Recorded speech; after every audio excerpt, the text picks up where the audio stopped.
नमस्कार दोस्तों, मैं सुरजीत सर स्वागत करता हूं आपका हमारे YouTube चैनल केजीएस विद्यापीठ पर। दोस्तों, आज हम आपके लिए लेकर के आए हैं राजस्थान की कला एवं संस्कृति से संबंधित एक ऐसा विषय जो परीक्षा की दृष्टि से आपके लिए बहुत ही ज्यादा महत्वपूर्ण होता है। और साथ में ही अगर आप राजस्थान की कला एवं संस्कृति के बारे में जानने के लिए इच्छा रखते हैं तो ये विषय आपके लिए बहुत ही ज्यादा महत्वपूर्ण होता है। तो दोस्तों, बात करते हैं राजस्थान जीके के बारे में। ऐसा क्यों? क्योंकि अगर आप किसी भी राजस्थान की प्रतियोगी परीक्षाओं की तैयारी कर रहे हो तो वहां पर राजस्थान के जीके का एक बहुत महत्वपूर्ण रोल होता है। और राजस्थान का जो जीके होता है उसको हम मुख्यतः 5 भागों में विभाजित करते हैं। वो 5 भाग कौन कौन से होते हैं, तो आइए देखते हैं अपन। राजस्थान का जो जीके होता है, इस राजस्थान के जीके को हम मुख्यतः 5 भागों में विभाजित कर देते हैं। इसमें से पहला भाग होता है राजस्थान की ज्योग्राफी, जिसको हम भूगोल भी कहते हैं। राजस्थान की ज्योग्राफी में हम किसकी बात करते हैं, किससे संबंधित चर्चा करते हैं, तो हम राजस्थान के भौगोलिक विस्तार के बारे में बात करते हैं कि राजस्थान की जो बाउंड्री है, सीमा रेखा है, वो कहां तक फैली हुई। साथ में ही राजस्थान की जलवायु कैसी है, हमारा पशुधन कैसा है, इन सभी विषयों के बारे में, और साथ में ही हमारे राजस्थान की और क्या भौगोलिक विशेषताएं हैं, इन सभी संबंधित बिंदुओं के बारे में चर्चा हम किसमें करते हैं, राजस्थान की ज्योग्राफी यानी भूगोल में करते हैं। उसके पश्चात हम राजस्थान की आर्ट एंड कल्चर के बारे में बात करते हैं।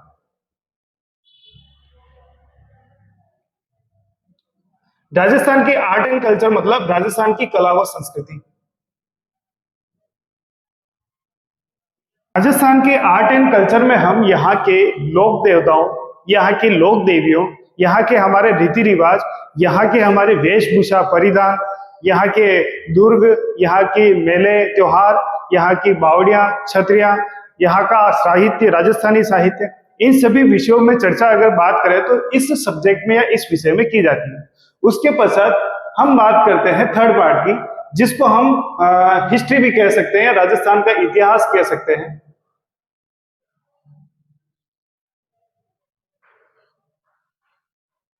हम राजस्थान के इतिहास में राजस्थान में जो भी घटनाक्रम हुए हैं, कब से लेके लगभग 600 ईसा पूर्व से या फिर उससे पहले से और अभी तक यानी 1857 या फिर आजादी तक के जो भी घटनाक्रम हुए हैं, उन सभी विषयों में चर्चा कहां पर की जाती है, हमारे इतिहास में की जाती है।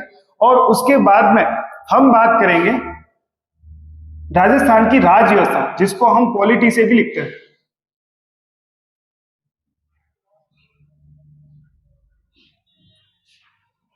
राजस्थान की राज्य व्यवस्था में हम क्या पढ़ते हैं, तो राजस्थान का जो सरकार है वो सरकार कैसे चलती है, हमारा जो यहाँ की जो राज्य व्यवस्था है उसका उसकी संरचना कैसी है ना, उसका संविधान में कहाँ कहाँ क्या क्या उल्लेख हो रखा है, इन सभी विषयों में अगर चर्चा की जाती है तो वो पॉलिटी या राज्य व्यवस्था में की जाती है। कुल मिला के हमारी जो सरकार जो है वो सरकार कैसे चलती है, किस तरह से उसका शासन होता है, उन सभी विषयों में चर्चा हमारी राज्य व्यवस्था में की जाती है। और उसमें हम आर्टिकल, अनुच्छेद वगैरह जो भी इंपॉर्टेंट टॉपिक्स होते हैं वो इस पॉलिटी में या राज्य व्यवस्था में अपन पढ़ते हैं। उसके पश्चात हम बात करते हैं राजस्थान की अर्थव्यवस्था में, यानी इसको इकोनॉमी भी कह सकते हैं।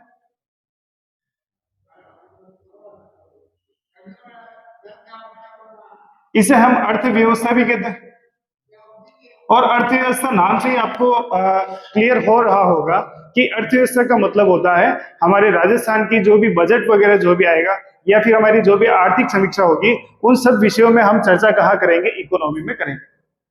अब दोस्तों, हमने पहले ज्योग्राफी की सीरीज स्टार्ट कर ली थी, जिसका नेतृत्व हमारे जी फॉर ज्योग्राफी और जी से हमारे गौरव सर इसका नेतृत्व कर रहे हैं। उसके पश्चात आर्ट एंड कल्चर, यहाँ पे हमारे नाम से तो कोई लिंक नहीं बनता है, लेकिन हमारा प्रिय सब्जेक्ट होने की वजह से हमने इसको पसंद किया है और हम यही स्टार्ट कर रहे हैं, आर्ट एंड कल्चर या कला एवं संस्कृति। उसके पश्चात यहाँ पर हम और भी बेस लेकर आना चाहते हैं, और भी ऐसी सीरीज लेकर आना चाहते हैं जो कि आपके परीक्षा की दृष्टि से बहुत ही ज्यादा महत्वपूर्ण होगी।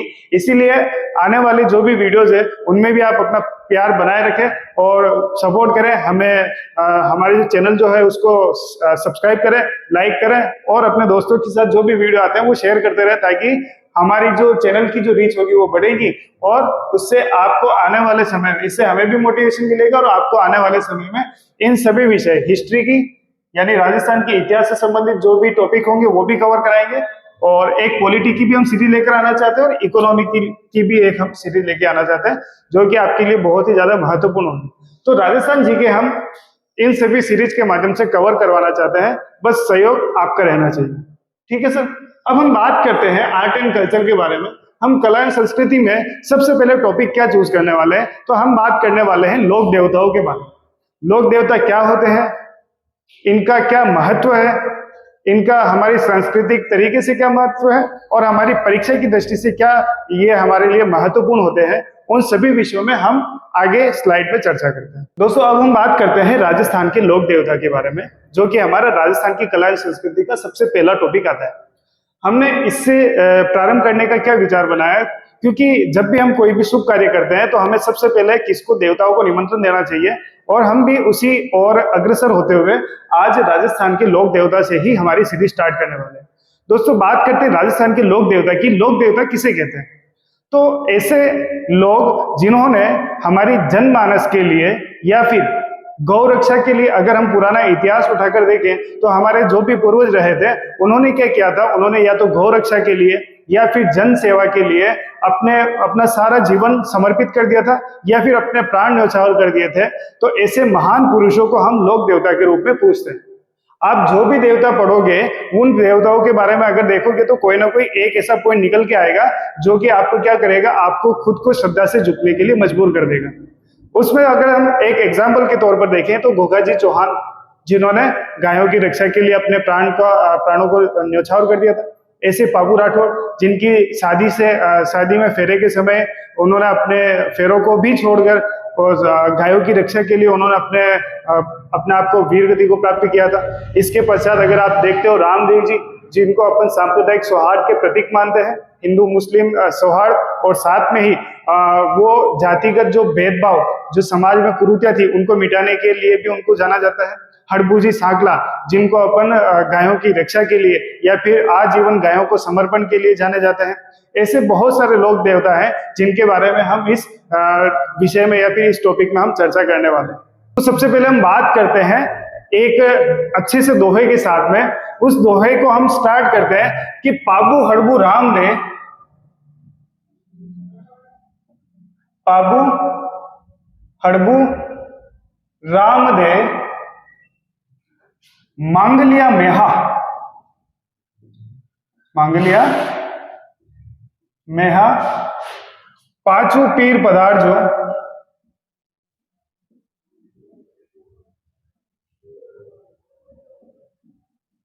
गोगा जी जेहा।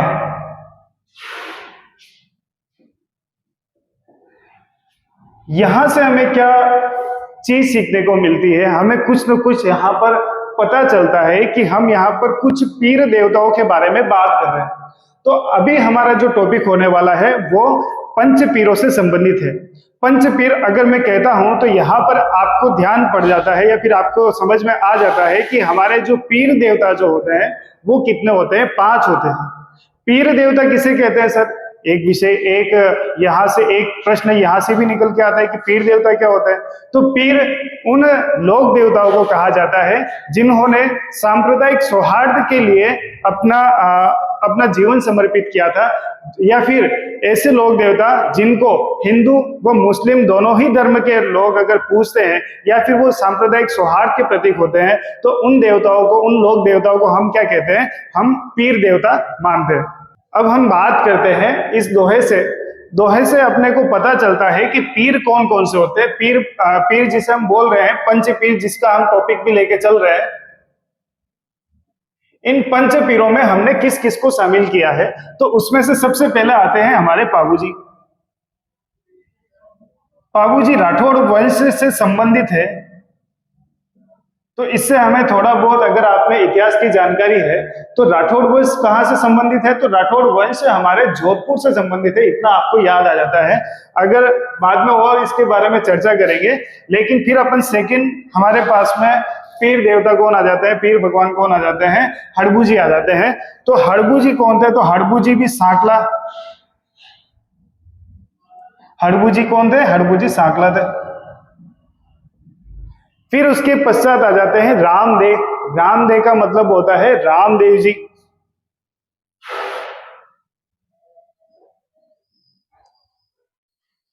जो कि तंवर राजपूत थे। उसके पश्चात हम बात करते हैं मांगलिया। मांगलिया, मांगलिया क्या हो सकता है? मांगलिया कास्ट थी और मेहाजी इनका नाम था, तो मेहाजी मांगलिया।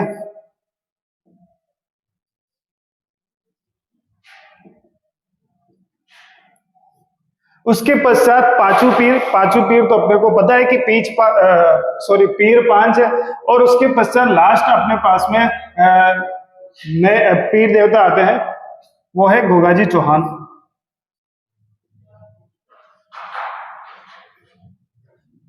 ये चौहान राजपूत वंश से संबंधित है। तो यहां से अपने को पता चल जाता है कि हमारे जो पीर देवता है वो कौन कौन है। तो पाबूजी राठौड़, हड़बूजी सांकरा, रामदेव जी तंवर, मेहाजी मांगलिया और गोगाजी चौहान, इन सभी के बारे में आज हम इस वीडियो में पढ़ने वाले हैं। कोशिश करेंगे कि यहाँ से हम सारे पीर देवताओं को कंप्लीट कर लें, और नहीं कंप्लीट कर पाए तो नेक्स्ट वीडियो बनेगा, उसमें हम सारे पंच पीरों को हम समाप्त कर देंगे। इस विषय को हम समाप्त, इस टॉपिक को हम खत्म कर देंगे। तो दोस्तों अब हम बात करते हैं सबसे पहले पाबूजी के बारे में। तो दोस्तों बात करते हैं सबसे पहले पाबूजी राठौड़ के बारे में। अगर हम इनके बारे में चर्चा करें तो ये इतना बड़ा अच्छा विषय है, या फिर इनकी जो कहानी है वो इतनी सुंदर कहानी है कि अगर हम इसको एक पूरी क्लास भी लें तो ये खत्म नहीं होगी। लेकिन अगर हम प्रतियोगी परीक्षाओं की तैयारी के लिए पढ़ना चाहते हैं तो हमें कुछ फैक्चुअल डेटा के ऊपर भी ध्यान देना चाहिए कि जो एग्जाम में जो है वो क्या क्या पूछे जाते हैं।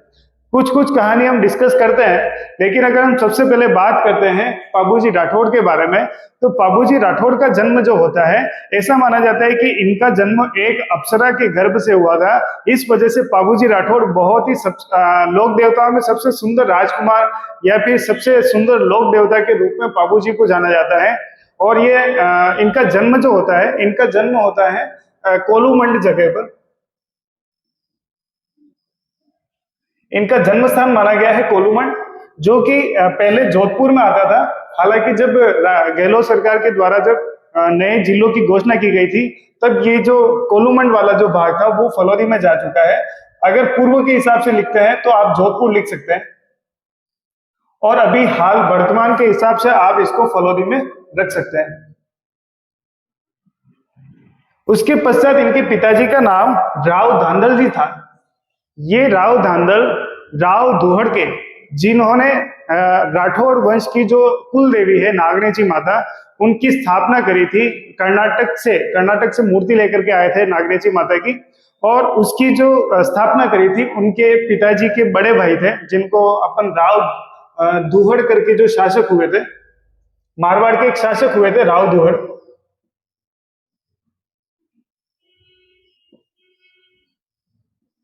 मारवाड़ के राव दुहड़ के छोटे भाई कौन थे?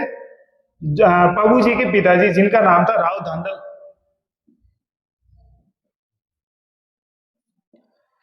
राव धांधल अगर राजवंश से संबंधित है तो इसका मतलब ये भी तो, पाबूजी भी तो एक राजकुमार हुआ। और इसके पश्चात इनकी माता का नाम यहां पर हम कमला दे लिखते हैं। सर अभी तो आपने बोला कि इनका जन्म जो हुआ था अप्सरा के गर्भ से हुआ था, लेकिन कुछ कारणों की वजह से वो अप्सरा जो थी वो पाबूजी के बचपन में ही उनको छोड़कर चली जाती है। और उसके पश्चात इनका जो लालन पोषण जो हुआ था वो किसके द्वारा हुआ था? तो इनकी माताजी का नाम आता है कमला दे, और इन्होंने ही क्या किया था? इनका लालन पोषण किया था। उसके पश्चात इनका संबंध तय होता है, जब पाबूजी जब जवान हो जाते हैं तब इनका संबंध तय होता है अमरकोट की राजकुमारी थी सुप्यार दे, या जिसको हम फूलम दे की संज्ञा देते हैं, तो वहां पर इनके साथ में इनका संबंध हुआ था।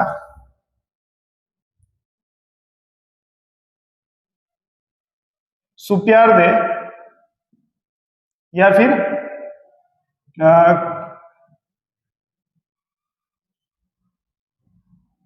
फूलम दे, इनके साथ इनका संबंध तय हुआ था। फिर आता है पाबूजी की घोड़ी का नाम। हालांकि पाबूजी की जो घोड़ी थी वो देवल चारणी की घोड़ी थी, लेकिन वो इसी के ऊपर वीर गति को प्राप्त होते हैं। इस वजह से इनकी जो घोड़ी का नाम है वो अपन यहां पर लिखते हैं केसर कालमी।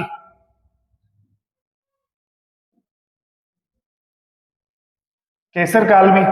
बाबूजी का जो मेला होता है वो लगता है चैत्र कृष्ण अमावस्या को।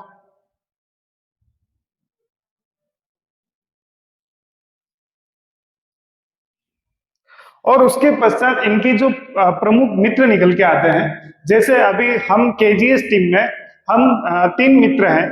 मैं मतलब सुरजीत सर और कमलेश सर और गौरव सर, हम जैसे मित्र हैं वैसे ही बाबूजी के भी 2 मित्र थे जिनका नाम था चांदा व डामा।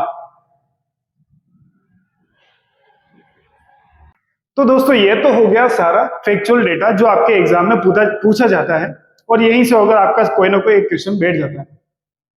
अब बात करते हैं हम जो पाबूजी राठौड़ के बारे में कि इनकी कहानी क्या है। तो दोस्तों इनकी कहानी के बारे में बात करते हैं तो इनका जन्म एक अप्सरा के गर्भ से माना जाता है। इसके पश्चात कुछ कारणों से राव धांधल जी को छोड़कर अप्सरा चली जाती है। उसके पश्चात राव धांधल जी नया विवाह करते हैं जिसमें उनकी पत्नी का नाम कमला दे सामने आता है। और उसके पश्चात जब ये बड़े हो जाते हैं, इनका लालन पोषण बहुत अच्छे से किया जाता है। ये बड़े होते हैं, बड़े होने के पश्चात जब ये शादी के लिए तैयार होते हैं तो इनके मैच करने के लिए कोई घोड़ी नहीं होती है। तो इनके जो 2 प्रमुख सहयोगी होते हैं चांदा व डामा इनके लिए एक घोड़ी लेने के लिए देवल चारणी करके एक महिला के पास जाते हैं। देवल चारणी महिला चांदा व डामा को घोड़ी देने के लिए साफ इनकार कर देती है क्योंकि उसके पास रक्षा करने के लिए कोई और साधन नहीं होता है। तो और जो केसर कालवी जो होती है बहुत ही ज्यादा चालाक, बहुत ही ज्यादा चतुर होने की वजह से वो इसे नहीं देना चाहती। लेकिन जब बाबूजी स्वयं आते हैं तो वो देवल चारणी से विनम्र निवेदन के साथ में इस घोड़ी को साथ में ले जाते हैं। लेकिन जब वो ले जा रहे होते हैं तो देवल चारणी कुछ वचन से बाबूजी को बांध देती है। उसके पश्चात बाबूजी भी वचन देकर वहां से घोड़ी को लेकर प्रस्थान हो जाते हैं और बारात को लेकर अमरकोट पहुंच जाते हैं। जब अमरकोट पहुंच जाते हैं और जब उनका विवाह हो रहा होता है, इसके पीछे भी और भी बहुत सारी कहानियां, मैं कुछ हाईलाइट ही प्रोवाइड करा पा रहा हूं अभी आपको। तो यहाँ से क्या होता है, बाबूजी जब फेरे ले रहे होते हैं, शादी के लिए बैठ चुके होते हैं, तो वहां पर देवल चारणी आ जाती है। और देवल चारणी आने के पश्चात वो कहती है कि आपने मेरे को कहा था कि अगर मैं फेरे भी ले रहा हूँ तो वहां से उठकर खड़ा हो जाऊंगा और आपकी रक्षा के लिए मैं आ जाऊंगा। ऐसा करके उन्होंने कुछ वचन दिए थे और फिर देवल चारणी ने वो वचन याद दिलाते हैं और बाबूजी उसी समय अपने फेरों से उठकर, उस समय 3 फेरे हुए थे, जब 4था फेरा जब चल रहा होता है तब देवल चारणी आती है और देवल चारणी आकर बाबूजी को उनके वचन याद दिलाती है और वचन के परिणाम स्वरूप बाबूजी को वहां से आना पड़ता है। और वहां से वो अपने ही जीजा या फिर अपने ही बहनोई के साथ, जिनका नाम था जिंदराव खींची, जो कि एक जायल या नागौर के एक शासक थे, उनके साथ में युद्ध करते हुए वीर गति को प्राप्त हो जाते हैं। दोनों के बीच में पहले से ही कुछ न कुछ विवाद उत्पन्न थे, उसी का बदला लेने के लिए जिंदराव खींची ने इनके देवल चारणी की जो गायों को थे उन गायों को घेर के ले गए थे। और उसी की वजह से क्या होता है, बाबूजी राठौड़ भी युद्ध करते हुए वीर गति को प्राप्त हो जाते हैं। इसके पश्चात और भी घटनाक्रम होते हैं, इन सभी के बारे में हम एक अलग से वीडियो बना सकते हैं अगर सुनना है या फिर आपको जानना है तो। उसके पश्चात हम बात करते हैं इनका युद्ध किसके साथ में होता है।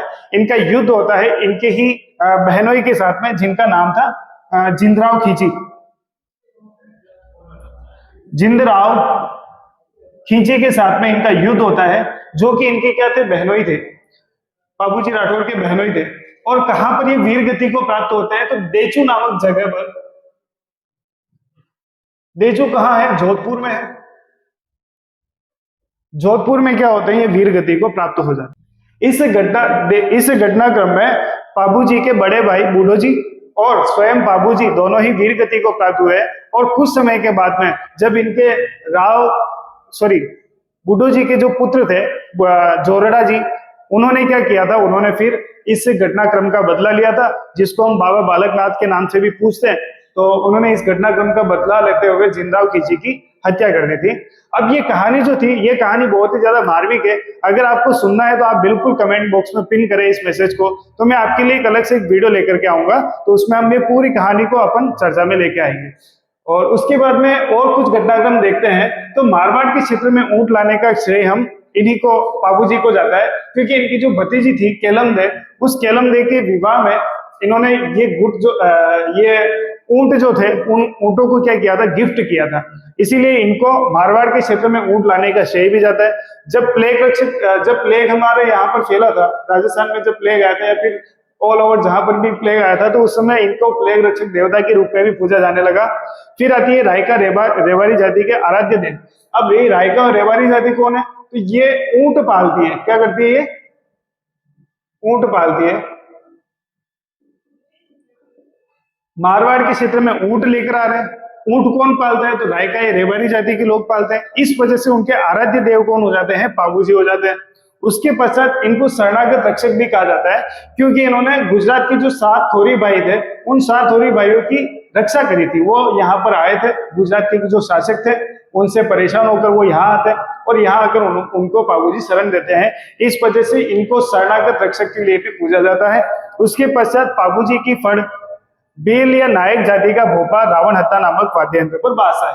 अगर आप यहाँ पर पाबूजी की फड़ की बात करते हैं, तो पाबूजी की पहले बात तो फड़ क्या होती है, तो फड़ एक ऐसा चित्रण होता है कपड़े पर, एक ऐसा जीवन कथा को या फिर जो भी कहानी है, पाबूजी की कहानी है या फिर किसी और देवता की कहानी है, उसका फड़ के ऊपर क्या किया जाता है, उसके कपड़े के ऊपर क्या किया जाता है, चित्रण किया जाता है। फिर उसको क्या करेंगे, उस घटनाक्रम को भील या नायक जाति का क्या करेगा, भोपा बांचता है। बांचने का मतलब होता है पढ़ना होता है, जनमानस को जो भी बैठे हैं उनको सुनाना होता है। इसको वाचन कौन करता है, तो पाबूजी की फड़ का वाचन भील या नायक जाति का भोपा एक रावण हत्ता नामक एक वाद्य यंत्र होता है, उस वाद्य यंत्र पर बाजता है। पाबूजी के ऊपर एक ग्रंथ लिखा गया है जिसको हम क्या बोलते हैं, पाबू प्रकाश। एक प्रमुख ग्रंथ है हमारा पाबूजी के ऊपर, पाबू प्रकाश, और जिसकी रचना किसने करी थी, आशय मौर्य जी ने रचना करी थी। ये बहुत ही ज्यादा इंपॉर्टेंट क्वेश्चन है, इसको इंपॉर्टेंट लगा था। और ये सारे जो पॉइंट जो मैंने लिखे हैं ये बहुत ही ज्यादा इंपॉर्टेंट है, ये सारे फैक्ट है, ये सब चीजें पूछी जाती है आपके एग्जाम में, इसलिए आपको याद होती है। सबसे पहले हम बात करते हैं जन्मस्थान कोलूमंड जोधपुर, जो हालांकि अभी कभी कहाँ है, फलोदी में है। पिता का नाम राव धांधल जी, मारवाड़ के राव दुहड़ के छोटे भाई। उसके पश्चात इनकी पत्नी का नाम सुप्यार दे या फिर इसको हम फुलम देवी कहते हैं या फिर सोडी जी भी कहते हैं। ये कहाँ की राजकुमारी थी, ये अमरकोट की राजकुमारी थी। उसके पश्चात पाबूजी की घोड़ी का नाम केसर काल में।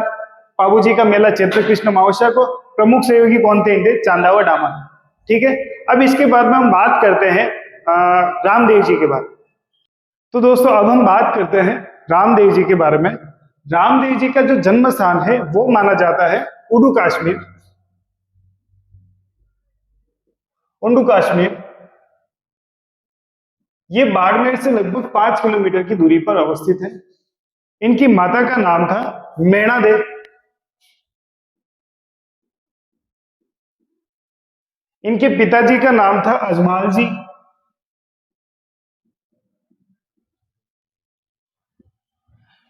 इनके जो गुरुजी थे, जिस तरह से आपके गुरुजी भी कोई ना कोई होता है, अगर आप मेरा ही नाम लेते हैं तो मेरा नाम क्या, अगर आपके गुरु, अगर बाई चांस अगर आप फेमस हो जाते हो तो आपके अगर गुरुजी का नाम भी अगर लिखा जाएगा, जिस तरह से आप अभी पढ़ रहे हो, तो आपकी आने वाली पीढ़ी भी अगर आपका नाम पढ़ेगी तो आप किसका नाम लिखोगे, सुरजीत सर का।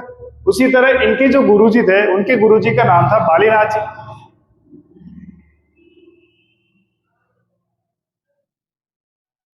जिस तरह से आप हमसे कोचिंग ले रहे हो, उसी तरह रामदेव जी ने कहां से कोचिंग ली थी, गुरुजी से, गुरुजी क्या सॉरी बालीनाथ जी से। उसके पश्चात प्रमुख सहयोगी जो थे, जिस तरह से हमारे सहयोगी कौन है, कमलेश सर, गौरव सर, उसी तरह रामदेव जी की जो सहयोगी थे वो कौन थे, हरजी भाटी।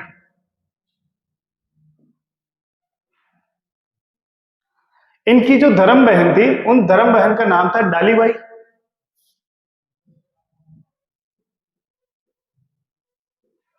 और इनकी जो घोड़ी थी, उस घोड़ी का नाम था लिली घोड़ी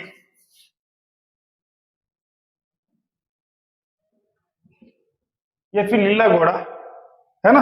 और मेला, मेला कब बढ़ता है, तो मेला इनका भादवे की शुक्ल द्वितीया को या फिर बाबेरी बीज से लेके एकादशी तक इनका मेला भरता है। बाबेरी बीज मतलब भाद्रपद शुक्ल द्वितीया, बाबेरी बीज से लेके, या फिर यहां पे लिखता हूं भाद्रपद शुक्ल द्वितीया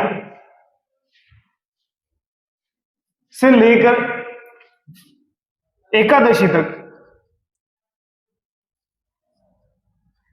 इनका मेला बढ़ता है। अब ये सब फैक्ट जो थे ये इनके एक कॉमन फैक्ट है, इसी के बारे में आपके एग्जाम में भी पूछे जाते हैं, इनसे भी पूछे जाते हैं। अब इनकी बात करते हैं तो यहां से अगर आपने देखते हो, यहां से आपको एक भजन याद आता है जिसमें कहा जाता है कि गणी रे खम्मा अज महाल जीरा कंवरा मैना देरा लाल। इनकी पत्नी का नाम शायद हम लिखना भूल चुके हैं, नेतलरा भरतार है ना। इनकी पत्नी का क्या नाम था?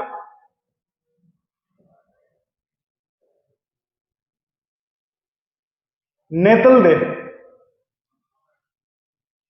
नेतल दे इनकी पत्नी का नाम था। तो नेतलरा भरतार ऐसा करके गाना इनका भजन है। उस भजन को आपने अपने बचपन में जरूर सुना होगा। तो वहां से अगर आपको भजन भी याद होता है तो वहां से आपको पूरा इनका परिचय देखने को मिल जाता है। इन्होंने क्या किया था, इन्होंने भैरव नाम से एक कोई सेठ था, उसको वो बहुत ही ज्यादा परेशान करता था जनता को, और उनसे जनता को उससे छुटकारा दिलाया था रामदेव जी ने। इस वजह से भी इनको पूजा जाता है। और भी सांप्रदायिक सौहार्द के प्रतीक, जैसे इनकी जो धर्म बहन थी वो डालीबाई थी। और डालीबाई क्या थी? डालीबाई एक मेघवाल जाति की एक कन्या थी। उसी के साथ में उन्होंने राखी बांधी और उसके पश्चात उसका अच्छे से लालन पोषण भी किया इन्होंने, उसको अच्छे से रखा। और इन दोनों भाई बहनों में इतना प्रेम था, जब डालीबाई ने समाधि ली उसी के जस्ट बाद में अगले दिन रामदेव जी ने भी समाधि ले ली थी। तो यहाँ पर इनका प्रेम भी देखने को मिलता है। और साथ में ही यहाँ पर जो जातिगत जो भेदभाव की बात की जाती थी उसके प्रति रामदेव जी ने एक कड़ा रुख अपनाया था, या फिर उस जातिगत जो अवधारणा थी उसको एक अच्छे से चोट पहुंचाई थी। उसी के पश्चात घोड़ी का नाम जो अगर देखते हैं, इनकी घोड़ी का नाम बोला जाता है लिली घोड़ी। अगर हम देखते हैं, अगर हम ग्रामीण परिवेश से आते हैं तो वहां पर हम बोलते हैं वो जो हमारा फड़का जो होता है हम उसको राम जी का घोड़ा बोलते हैं, क्योंकि वो कैसा दिखता है? वो हरे कलर का दिखता है। इसी वजह से हम उसको लिली घोड़ी की संज्ञा दी जाती है। हालांकि लीला घोड़ा रामदेव जी वाला कुछ अलग था। उसके पश्चात हम मेले की बात करते हैं। मेला इनका कब बढ़ता है? तो बाबेरी बीज यानी भाद्रपद शुक्ल द्वितीया से लेके एकादशी तक इनका मेला बढ़ता है। इसके पश्चात हम बात करें, इनके मंदिर में इनके पगले पूजे जाते हैं। जहां इनका मंदिर है, इनका मंदिर कहाँ है? तो आप सभी को पता हो, अगर आप राजस्थान के निवासी हैं तो इनका मंदिर आता है रुणेजा में। रुणेजा में इनका मंदिर है, वहां पर इनके पगले पूजे जाते हैं। इनको पीरों के पीर भी कहा जाता है, इनको रुणेचारा धनी भी कहा जाता है। ये सांप्रदायिक सौहार्द के प्रतीक के रूप में भी पूजे जाते हैं। इन सभी के कारण मैंने बता दिया। डालीबाई ने रामदेव जी से एक दिन पूर्व समाधि ले ली थी। इन्होंने रुणेजा नाम से जो जगह है वहां पर क्या बसाया था? एक गांव बसाया था, और वहीं पर राम सरोवर तालाब का निर्माण कराया था। जब भाद्रपद शुक्ल द्वितीया आती है, बाबेरी बीज आती है, तब आपने देखा होगा कि बहुत सारे भंडारे लगते हैं। बहुत सारे जातरू जो होते हैं यानी यात्रीगण, वो कहाँ जाते हैं? पैदल पैदल रामदेव जी यानी रुणेजा की तरफ जाते हैं, रामदेव जी के मंदिर की तरफ जाते हैं। ये अभी अगर हम लोक देवताओं में बात करें तो सबसे पढ़े लिखे लोक देवताओं में किसकी गिनती की जाती है? रामदेव जी की जाती है। इन्होंने एक ग्रंथ की रचना करी थी, एक बहुत बड़े कवि भी थे। इन्होंने 24 वाणियां नामक करके एक ग्रंथ लिखा था, और इसको एग्जाम में बहुत सी बार पूछा गया, तो ये आपको याद भी रखना है। इन्होंने कांवड़िया पंथ की भी शुरुआत करी थी, इसको भी याद रखना है। इनके मेले के अवसर पर जो अब ये कांवड़ जाति की जो महिलाएं जो होती है वो एक 13 ताली नृत्य करती है। इस 13 ताली नृत्य को जब हम अपने लोग नृत्य पढ़ेंगे तब इस नृत्य को भी हम बहुत अच्छे से पढ़ेंगे। इसलिए तब तक याद रखें कि 13 ताली नृत्य कहाँ किया जाता है? तो कांवड़ जाति की महिलाओं को द्वारा इनके मेले में, कहा? रामदेव जी के मेले में रुणेजा में ये नृत्य किया जाता है। इनकी जो 5 रंगों की जो ध्वजा होती है, इनका जो झंडा होता है, उस झंडे को क्या कहा जाता है? तो नेजा कहा जाता है। इसके पश्चात इनका जो रात्रि जो जागरण होता है, उस रात्रि जागरण को जम्मा कहा जाता है। और उसके बाद में मेघवाल जाति के जो अनुयायी होते हैं उसको अपन रिखिया कहते हैं। ये सारी बेसिक इंफॉर्मेशन किसके बारे में मिल जाती है? आपको रामदेव जी के बारे में मिल जाती है, और यही एक आपकी परीक्षा में भी पूछी जाती है। तो आज काफी समय हो चुका है, अब हम बात करेंगे बाकी जो बचे हुए पीर है कौन कौन से? गोगाजी चौहान, मेहाजी मांगला और हड़बूजी सांगला। इन सभी के बारे में बात करेंगे हम अपने नेक्स्ट वीडियो में। तब तक के लिए धन्यवाद। आपने पूरे वीडियो में आपने सहयोग बनाए रखा, उसके लिए भी आपका बहुत बहुत धन्यवाद। अगर आपको वीडियो अच्छा लगा है या फिर इंफॉर्मेशन अच्छी लगी है तो आपको चैनल को सब्सक्राइब करना है, वीडियो को लाइक करना है, अपने दोस्तों के साथ शेयर करना है, जिससे आने वाले जो वीडियो है उसके लिए हमें भी मोटिवेशन प्राप्त हो। और किसी भी प्रकार की अगर आपको क्वेरी है, शिकायत है, तो आप कमेंट बॉक्स में पिन कर सकते हैं, और उसकी हम जल्द से जल्द समाधान करने की कोशिश करेंगे। तब तक के लिए धन्यवाद। जय हिंद।